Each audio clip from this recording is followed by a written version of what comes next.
Brandon Ward is a certified business coach, best-selling author, motivational speaker, and the 2021 District 115 A1 Toastmaster of the Year. Along with being a caring husband of 16 years and supportive father of 4, Brandon is a person that embraces change, effective change, and he would like to inspire us all today with his speech titled, A Formula for Change. Toastmasters and guests, Brandon Ward.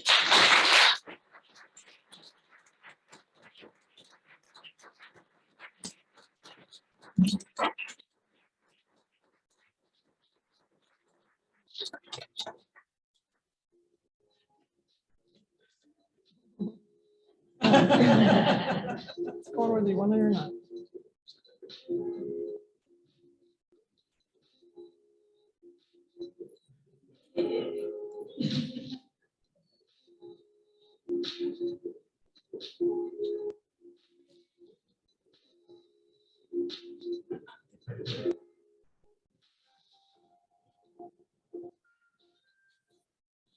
I'm trying to bring the energy up in here a little bit. All right. Toastmasters has been good to me. Has it been good to you? Yes. Yeah. Make some noise if it has been.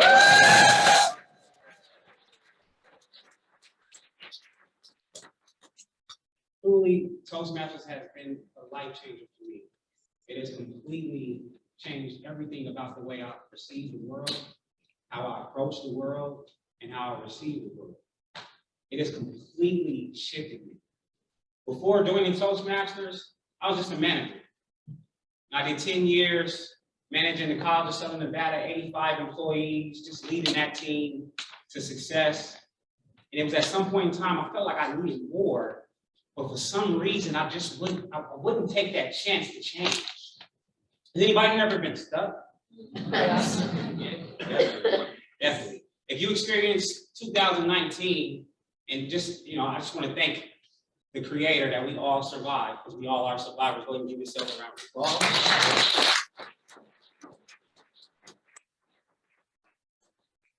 2019 completely challenged me. It challenged my family. It challenged my friends. It challenged my mother and my father. It challenged everybody around me. I had a best friend who lost his leg after getting COVID-19. I had many people who lost their parents. There are many people who are constantly grieving. And I put myself in a position prior before 2019 to be able to help others. Now, when I first joined Toastmasters, all I wanted to do was just tell my story. That was it. I had no intentions. I had no goals. It was just, I had a lot of pain that I was experiencing.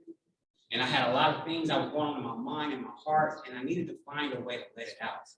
And I'm so sorry to the Holistic Toastmasters if there are anybody in here. That was my first Toastmasters, but I gave them all of my grief. Right? If I cut myself, you would think that I bled all over them. But I promise you, they received me. They received me. When I first walked into Toastmasters, it was a room that looked just like this. And I'm used to being in rooms like this, where not many people look exactly like that. When I first walked into that room, I had no idea the connections that I would make. Right? I walked in just thinking that all of these people that look different than me, and they're different than me, and they're looking at me funny. When I had to do a reflection on myself, it was the man in the mirror who had the perception that was wrong. These people received me with open arms. And I want to forever thank you for that, because you truly got me through my trauma. So it's a little bit about me. She said a little bit during my introduction, but I am the District 115 A1 Toastmaster of the Year, and I'm very proud of that. And the reason why I'm very proud of that is because while my club was struggling, and we were struggling to get membership, I never missed a meeting. When nobody would show up, or when people wouldn't show up to the officers' meetings, I showed up all the time. I developed this mindset that all I had to do was show up, even if I didn't want to be there. And every time that I showed up, it came into something that took fruition. All I did was just do my job, and I did it well. I wanted to join people to come into our club as guests. I wanted them to join, and I want them to leave feeling like they left with something that they never experienced before. And we've had plenty of people come and be guests at our club, but our follow-through was weak. And I refuse to do anyone else's job. I'll partner with you to help you, but I refuse to do your job. So if any of you have ever visited Lunchtime Talkers out of the Urban Chamber of Commerce, I will be sending you a welcome packet and an application for you to join our club. But as I said, before joining Toastmasters, I was just a manager. I just had a job. And I'm not knocking anybody who has a job here, but for me, that job meant everything to me. It took 12 to 14 hours of my life daily. And I dedicated my time, and I worked overtime, and I trained, and I worked my officers' shifts. I did so much for that company. After 10 years, they just let me go. They just let me go. Nothing happened. It was a theme, right? I had to pay attention to the signs, and that's going to come up in my speech later. But the signs told me that this was going to happen soon. All the managers who were there prior to the acquisition when we merged, all of the old managers were getting fired one by one. And yeah, they, every other week, 3 weeks. But at some point in time, I knew I was next. Right? So that truly made me pivot. I had already read in the Bible that you're only supposed to spend 7 years at something. Then you're supposed to ask for papers. Like, hey, I spent my time. But I didn't do it. I didn't do it. Like many of you. We've been in relationships where you don't pay attention to the signs. And when you don't pay attention to the signs, you overlook things, and those things come back and they hurt you in the end. Same thing with our health. If we don't take care of our health and we don't pay attention to the signs, that small little ailment turns into a huge sickness in the end. We are so hesitant to change. And I always wonder, what is it about me that makes me resent change? Like, change should be everything. Like, I should embrace change. But I just couldn't do it. No matter how motivated I was, or no matter how much I wanted something, I constantly was just keeping myself stuck. After joining Toastmasters, we came out with the Dream Safe Project. That's our nonprofit where we teach safety awareness. And anyone who knows my story, this is the reason why we created Dream Safe Project, was because of the tragedy that we went through. You hear more about that later. I'm also a certified business coach. I'm a business owner of the We Mentality, where we help out businesses align their employees with the mission and vision of the whole entire organization. I truly believe that if you don't know what it is that you want to achieve and you hire the wrong people to work in your company, that your company is going to fail if they don't buy into your culture. They will completely destroy your team and your business from the inside out. The resentment, they will sabotage your business. And then I'm also the author of 2 books, The Pain of the Man and The Manifesto of the Labor. So this book was birthed out of tragedy. This book was birthed out of tragedy. My nonprofit, birthed out of tragedy. My new profession was birthed out of tragedy. Everything about my life has been birthed out of tragedy. And although I'm proud of that, there's something that I'm not proud about. And the reason why I'm not proud is because when the universe told me to change, I didn't change. I just let things just happen. And as I let things happen, my whole life started to fall apart. So the road to knowing yourself is a path that can't be duplicated. Every experience, decision, and lesson is uniquely designed thread tailored around your soul purpose. Anybody believe that? Mm-hmm. Good or bad, right? Just like me, it's how you tell your story. If I look back and I tell my story from a point of a victim, I would get nowhere. But I found a way to retell my story. And I found a way to retell my story through Toastmasters. You play this video. Are you able to click on that? No link? I was sad this was going to happen. I was afraid this was going to happen. So in this video right here, I talk about dissatisfaction. This is starting my why. So in 2013, I got promoted to my position in 10 years with AUS. And as I'm there, things are going amazing. They send me out of town to Texas, and I go out to Texas, I go to a convention, and they're just teaching us everything. There was another room that was just like this, but I felt like I deserved to be there because of all my hard work, all my dedication. And as I'm in that room, I tell myself, hey, although I want to be here, I need to get back home because family to me is everything. I wanted to be with my kids for Halloween. My daughter, Brazil, that year, all the years prior, she was like Cinderella or Snow White. She was always a princess. And this Halloween, she decided that she wanted to be the Pink Power Ranger. And that might not mean much to some people, but that was a big jump for my 6-year-old baby. You know, going from wearing dresses all the time to now wearing wanting to do karate, it just showed that her personality and she has some aggression. Now, Brazil has always been one of my favorites. Don't tell other kids that. Because she constantly makes me proud. Everything she does. Daddy, I tied my shoe. Daddy, I brushed my teeth. Daddy, I did this. Daddy, I did my homework. Well, this year she said, Daddy, you're going to be so happy because I'm a student of the month. So proud. 6 years old, student of the month. I mean, this little girl constantly makes me proud. And as we go for Halloween, Phyllis, I didn't even see you there. That's my holistic Toastmaster. But as I'm sitting there and I observed the situation, my wife calls me on, it wasn't Zoom at the time, I think it was like FaceTime. All I know is the reception was horrible because that's when FaceTime just started happening at all glitches. And I remember the kids just saying, Daddy, I'm so happy, I'm excited. And as she said she's excited, she says, Daddy, are you going to be back? And I called my supervisor that day and said, hey, I know I'm supposed to be here for 2 more days, but I got to get back to be with my family. I traveled back to Vegas, make a long story short, and we go out and we go trick-or-treating on Halloween. We go to a trick-or-treat. It's an amazing event. We have just moved into this new side of town in Spring Valley, new neighbors. We just wanted to really get a good feel of the neighborhood, know who they were. That the event actually took place at the preschool my baby was going to.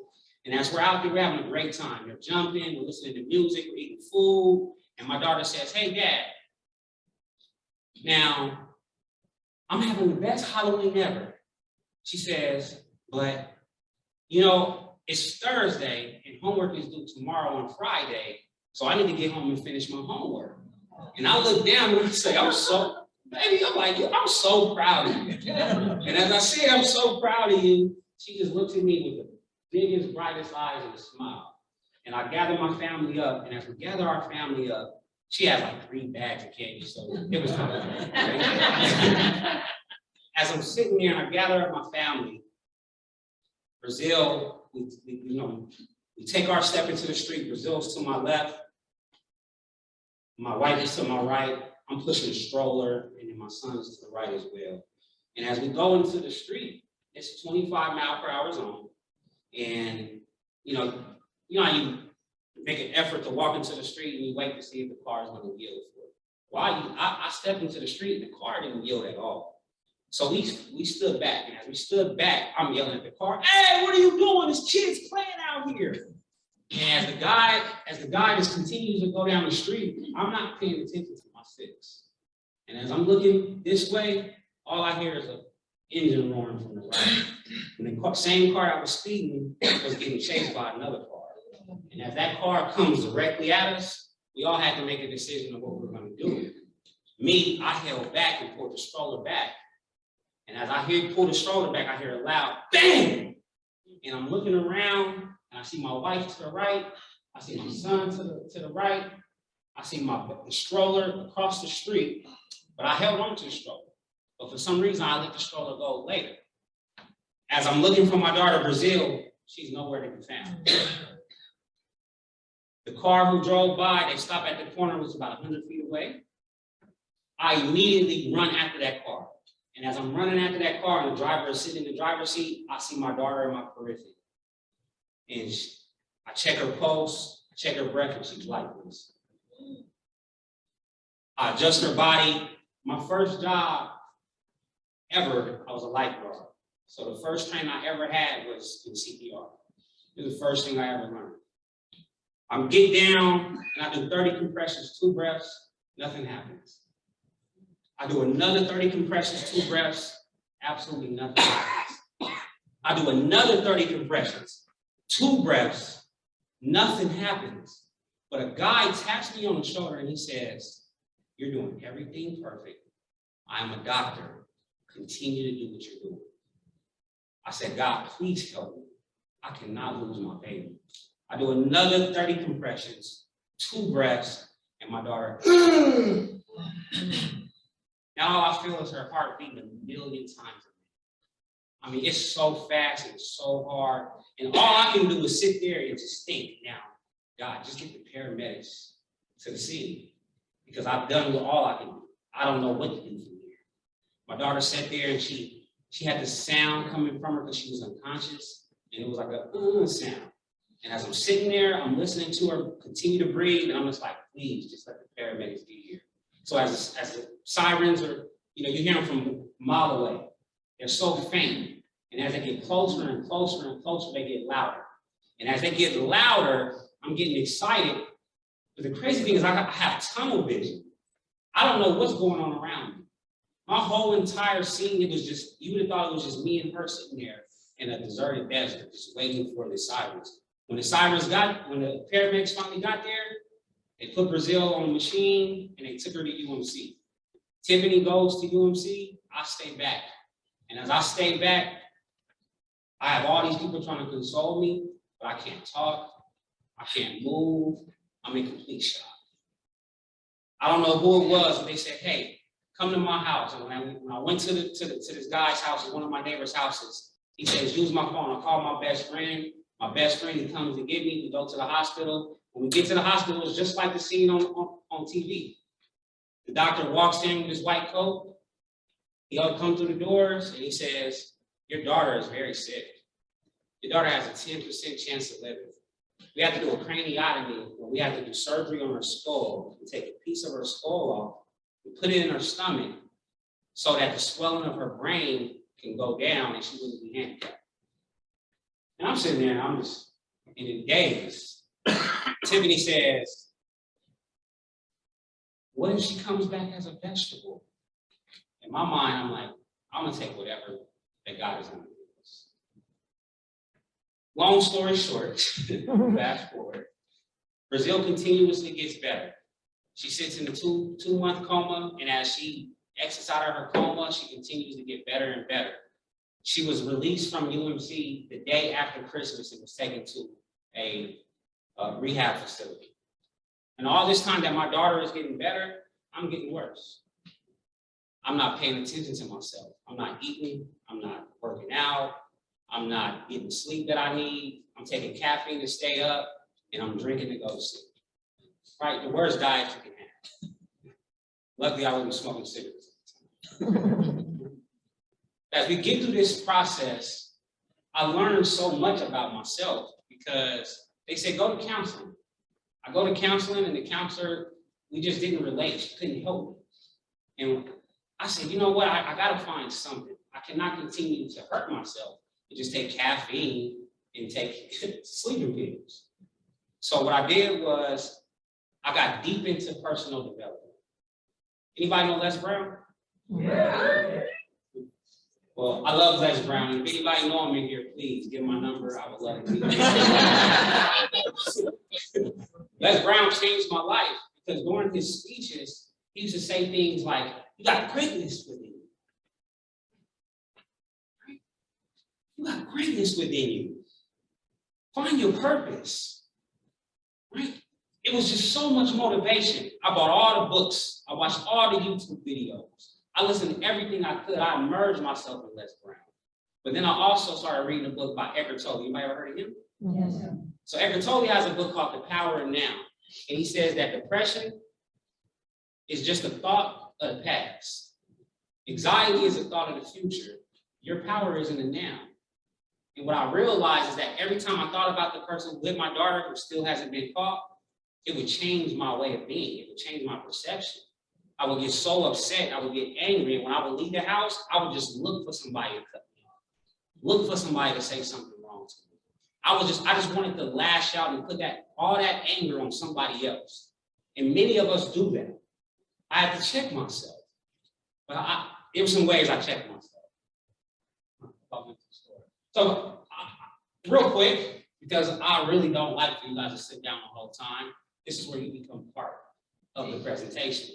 All right? So we're going to get into some action real quick. So we just talked about dissatisfaction and something that I just went through, a pain that I went through. Right? It was a change that I had to experience. So I'm going to ask everybody to stand up and find a partner. We're going to try to knock this out in 3 minutes. 3 minutes. Find a partner.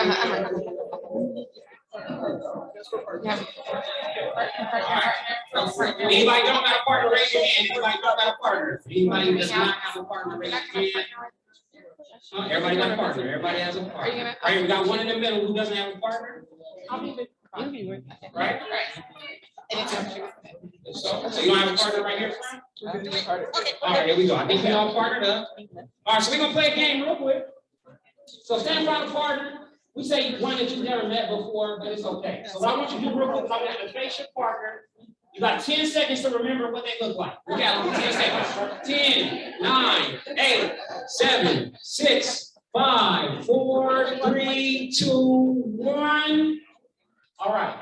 Now turn your back to your partner. Turn your back to back. Now I want you to change 5 things about yourself for 20 seconds. Ready? You got 20 seconds. Change 5 things about yourself. Ready? Go. 5.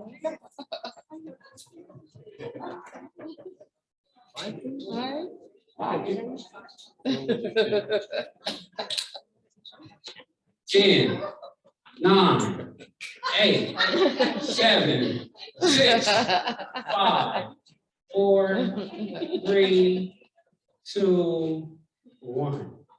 All right. So go ahead and turn back to your partner. And what I want you to do is I want you to try to pick the 5 things that the partner changed. Ready? Go.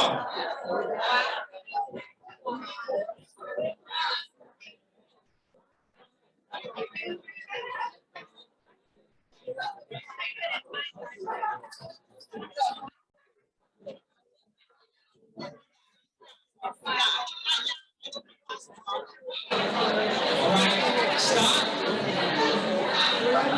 Stop. And stop.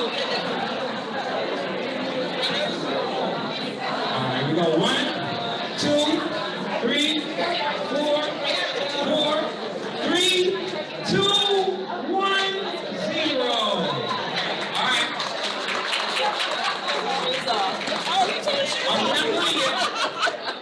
We're not done yet. Now turn around, put your back to your partner. I can't change 5. Turn your back. That's all right. Turn your back to your partner, and then I want you to change 5 more things about yourself. You got 20 seconds. Go ahead. 5 more things. 5 more things. Let's see. I'll do. No, I know it's cold. I can't do that. 9, 8, No way I can do 7, that. 6, 5, 4, 3, 2, 1. Man, I love Toastmasters. Y'all love having fun.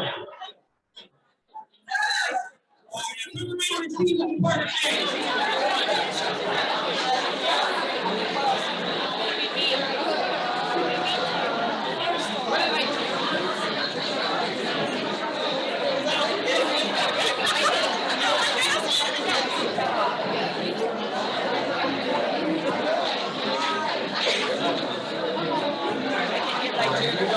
1, 2, 3, 4, 3, 2, 1. All right, now stop. Now, real quick, by show of hands, who got all 10 things? Nobody? No. Anybody get 9? No. 8. 8 right there. So need a little project got 8. Right here, got 8.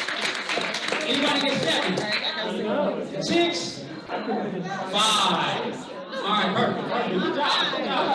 So go ahead and meet your partner and have a seat.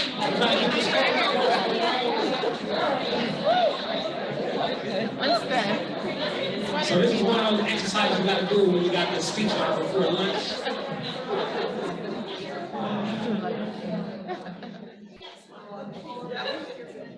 So who would like to be a volunteer? Volunteer, right here, come on up.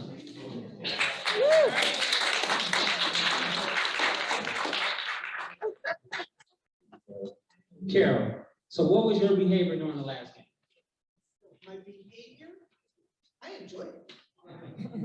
The fact that I got to analyze one of my home club members, study their minds, and kind of look over and keep it all in. Did it feel a little uncomfortable with everything in your eyes? Perfect. So here we go. So the first 5 changes. So who didn't know what to do? All right, perfect. That's a thank you for your honesty. Who had some fun? Hey, Toastmasters. And for those who didn't raise their hand, it's a crowd. Who felt uncomfortable? 2 people felt uncomfortable. Who couldn't think of a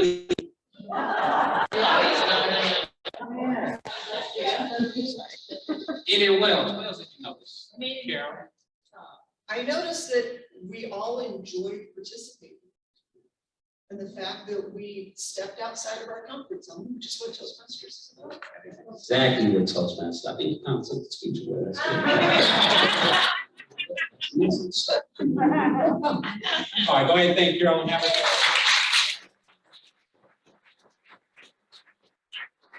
All right. So the second 5 changes. Who thought it was hard? Yeah.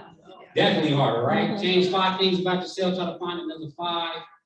Who just changed back to the other 5?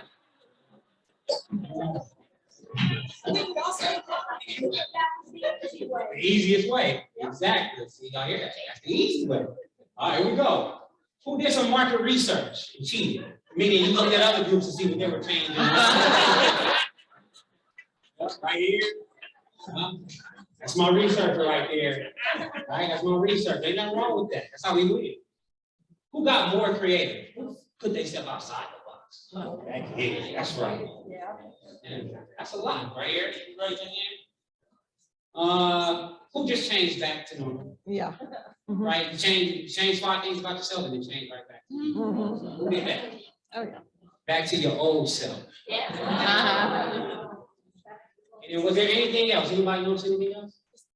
We got creative up here. You got creative? What'd you do creative? While we were redressing.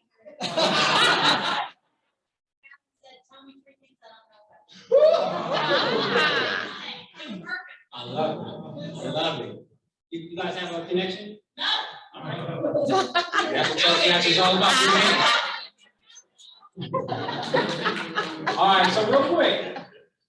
So we're gonna talk about comfort zones, right? Comfort zones. And before we get into comfort zones, your behavior in games is a true indication of how you behave in life. So when I asked you to do 5 things, some people, they didn't want to do it. Who didn't want to do it and was like, all right, I'll do it. I'm just going to participate. Is anybody? They're not going to.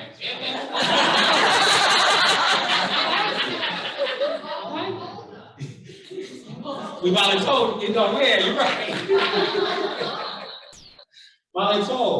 What is that comfort zone? Say, what if How I many like people myself? change back to their normal self when they sat down? Anybody change? All right. So I said change 5 things about yourself, and then I said change 5 more things about yourself, and then I said have a seat and thank your partner. Is there anybody who followed those directions? No. No? So everybody changed back to their normal old self. We had to get grass. And it's cold in here.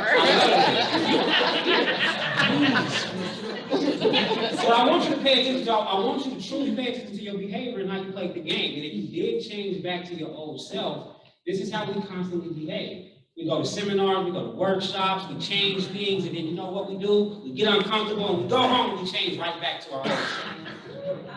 And never make the change that you intended to.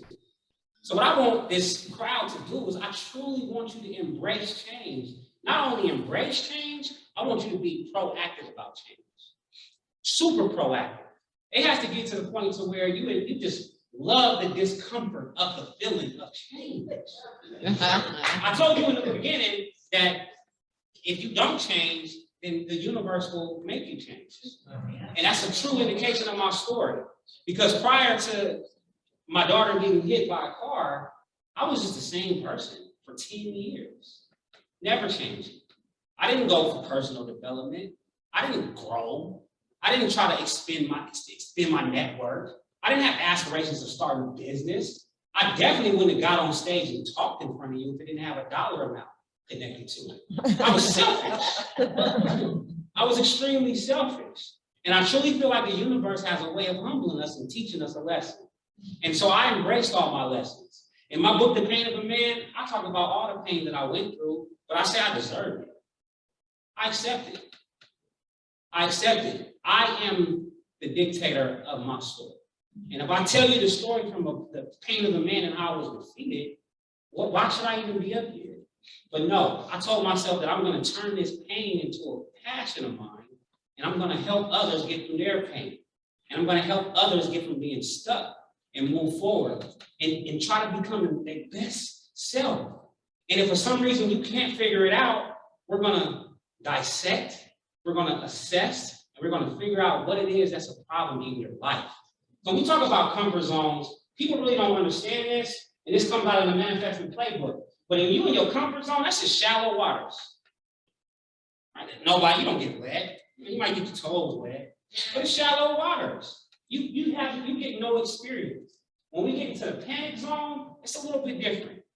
Right? We put a little bit of stress on ourselves. We make a decision. You know what? I really don't want to do this, but you know what? I'll push through what I'm going to do. Maybe not because of us. Maybe somebody voluntold us. And sometimes it takes another person with a vision to see the greatness in you to get you outside your comfort zone. Because whatever it is that's keeping you stuck, it may just be something that could be something so small that you just make a slight adjustment, it'll change your whole entire life. The next thing is the fear zone. How many people buckle when it comes to fear?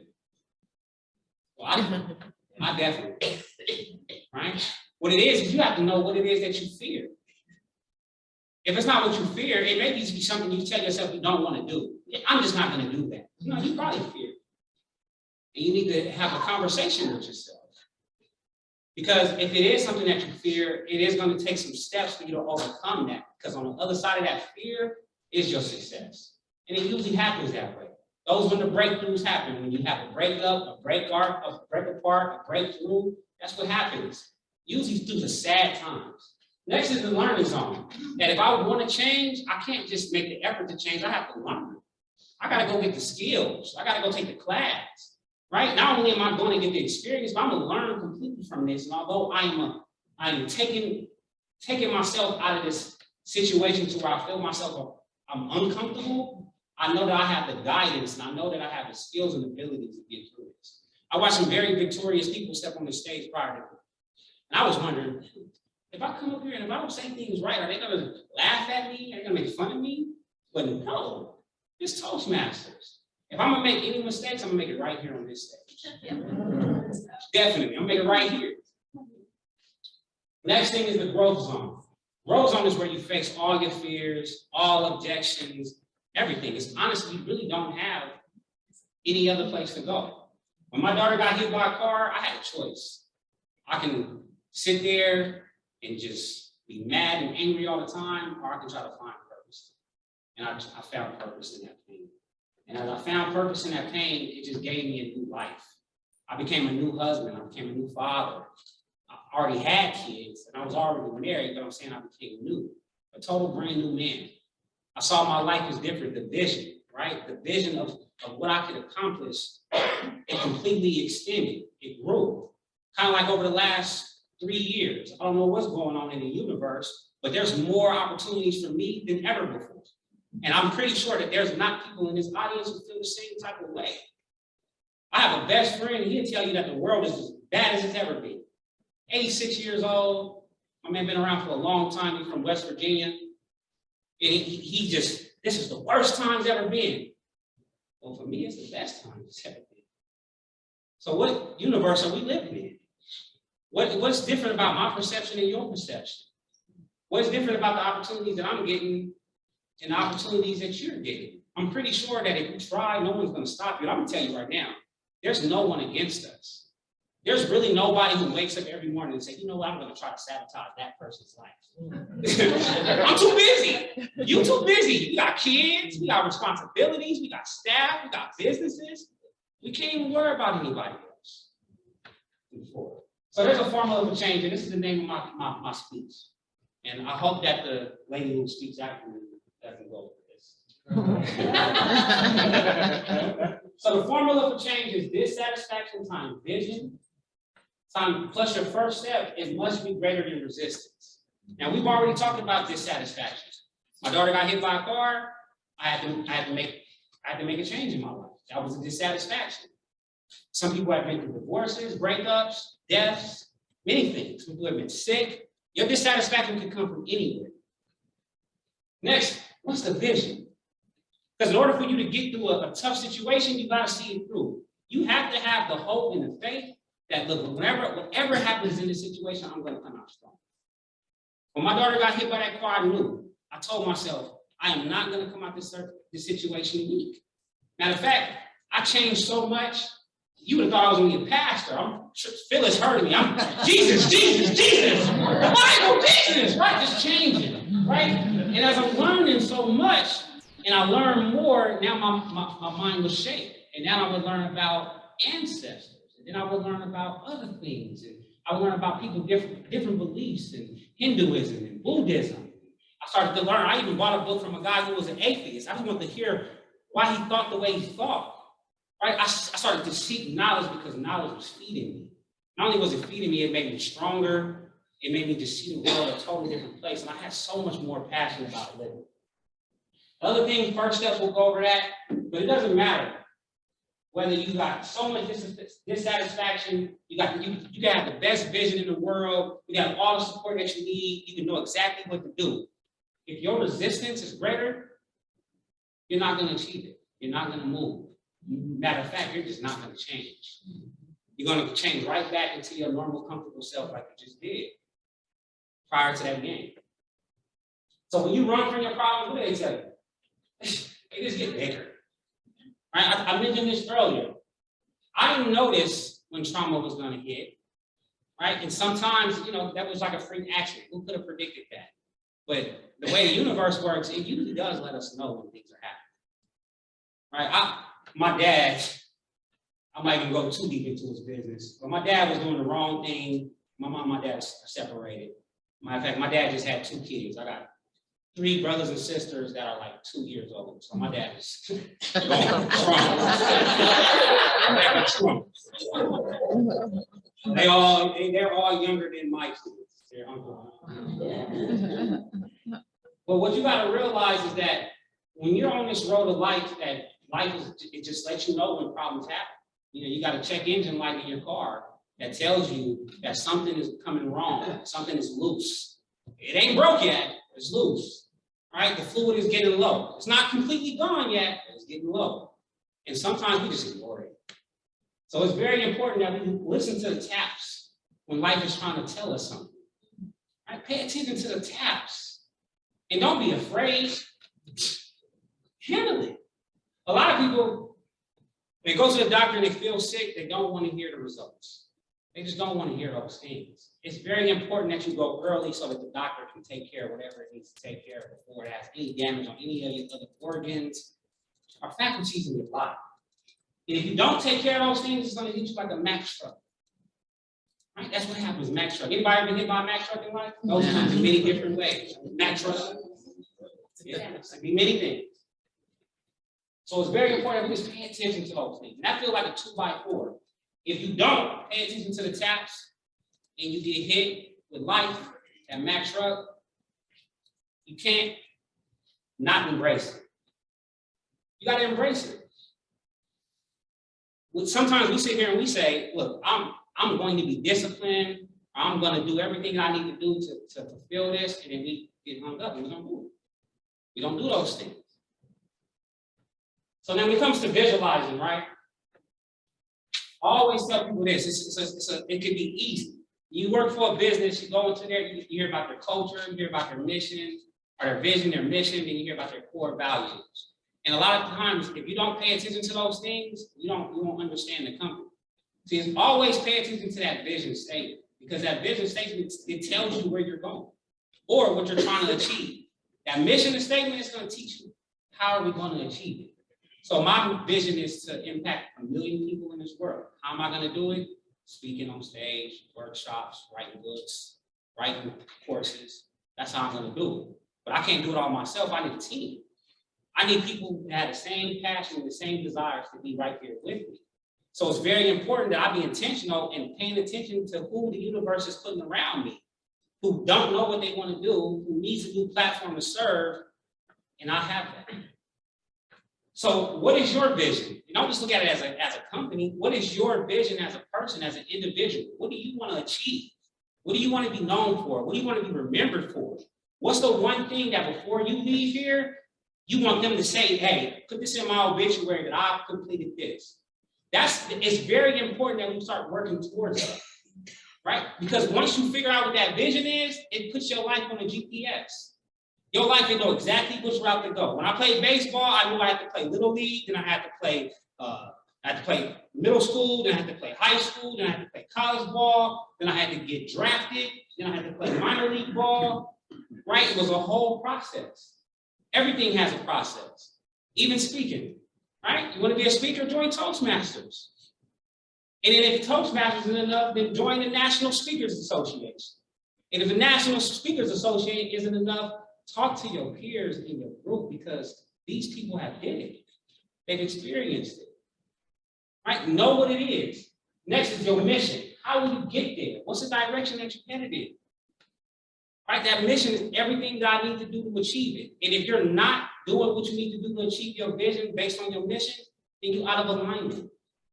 Some people, they get distracted and they go and they start doing other things and they start working on stuff, new passions, new ideas, and leave the main focus to just do it, grow by itself. Nothing grows by itself. It's going to take time and effort for you to push that thing through. Next is your core values. And I always say that people must have core values when you are figuring out your first steps or when you visualize them, because you need to know what it is that matters to you.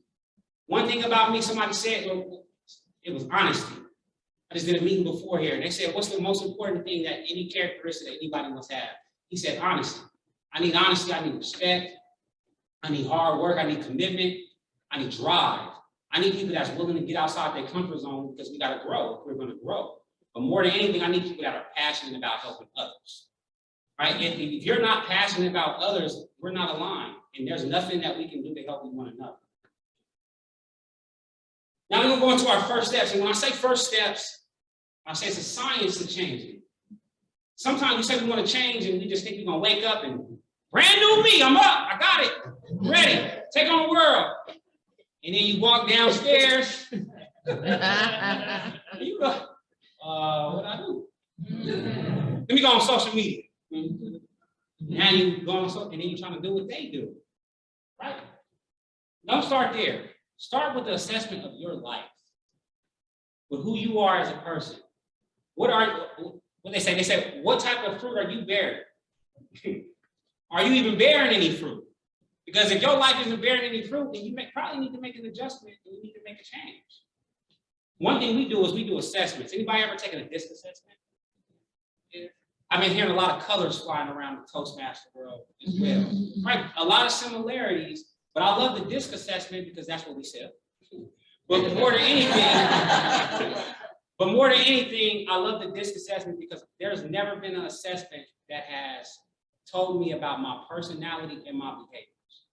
Not just my personality and my behaviors, but it also tells me what makes me tick. It tells me why I procrastinate.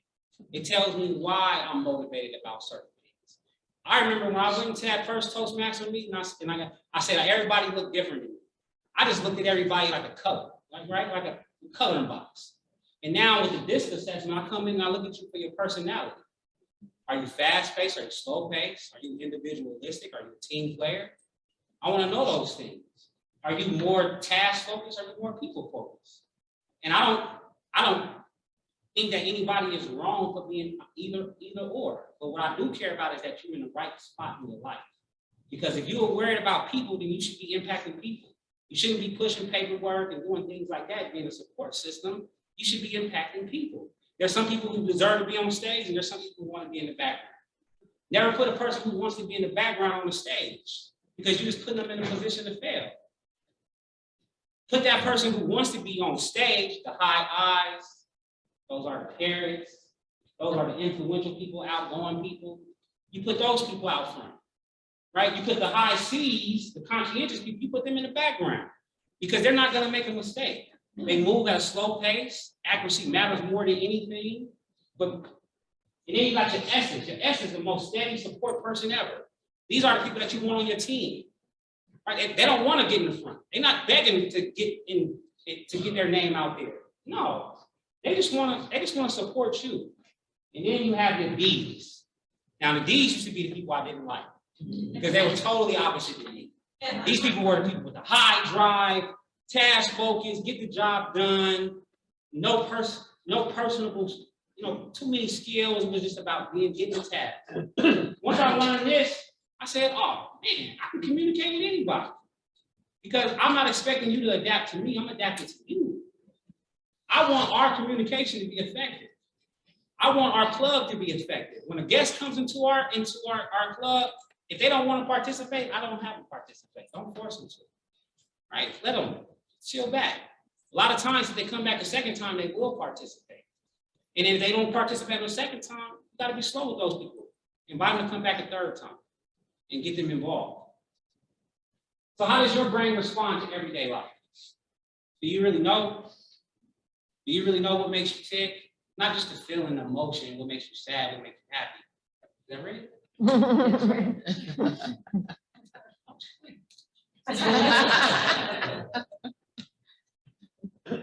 I'm gonna fast forward through a lot of these slides. How much time do I have? How long is it? Yeah. So just remember that when we meet a person, all we see is the top of the iceberg. The actions, the behaviors, the decisions that we make, all of those things. I will take a picture of this. What we don't see is we don't see their skills, their beliefs, their values, their identity. We don't know about the environment they come from. Those are the things you need to see. Ask questions. Take a person to lunch, breakfast, coffee, whatever it may be, and get to know a person. Is that you? Yes, it So when I tell you about first steps as well, first steps have to do with Toastmasters. Like I said, Toastmasters changed my life. This group right here, they don't even know the impact that they had on me. When I left, I never talked to them ever again. I never reached out. I just kept moving forward. But like I told you, I made sure that I looked for you, and I want to tell you thank you. Guy as well. My first time that I spoke in competition in an audience like this, it was a competition speech. First thing I asked you, I said, "Did you poop today?" Y'all remember that? Anybody remember that? I said, "Did you poop today?" Right? That speech is about meditation. When you go into the bathroom, when the universe forces you to go to the restroom, don't take your phone, don't take something to read. Pay attention to your thought process.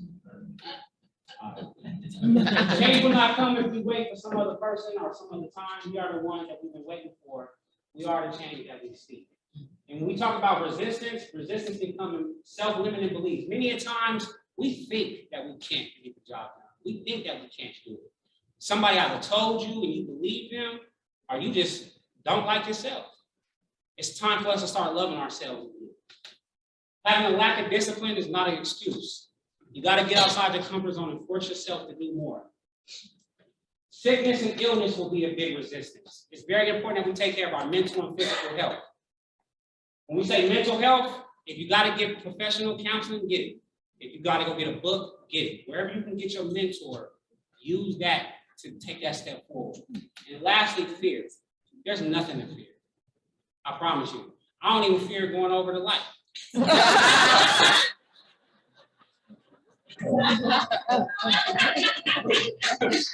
So anyway, y'all know how I started, but this is just how it's growing. I'm talking to gyms and students. I'm talking on podcasts. I'm talking on radio. I train teams. I train businesses. I train organizations. I'm talking to classrooms, theaters, If you name it, I've done it. Since joining Toastmasters, I became a business coach. I've been helping kids with speaking. I'm getting ready to partner with one of the biggest books. If you guys ever heard of Chameleon or Meg Rosenberg, I'm about to partner with one of the best assessments for children going forward. If you think that this worked for your life, just imagine how it worked for a child when they know their personality, their behaviors. They don't have to follow anybody. They just follow their own desires. And then lastly, just keep doing you. I use Toastmasters for everything. If I want to learn how to be a better marketer, I do PR. If I want to learn how to call people and do sales, I call and do sales. If I want to learn how to just be the DJ of a Toastmaster, right? I become the Toastmasters. I do everything that I need to do to grow me and my business. And I use Toastmasters as a platform. So if you haven't been fully fledged and fully immersed yourself in it, please do. And if you feel like you're stuck, just apply the formulas D times V plus F, and it must be greater than your resistance. With that being said, through my greatest pain, I found myself, and through Toastmasters, I found the best friends that I've ever had in my life. Thank you.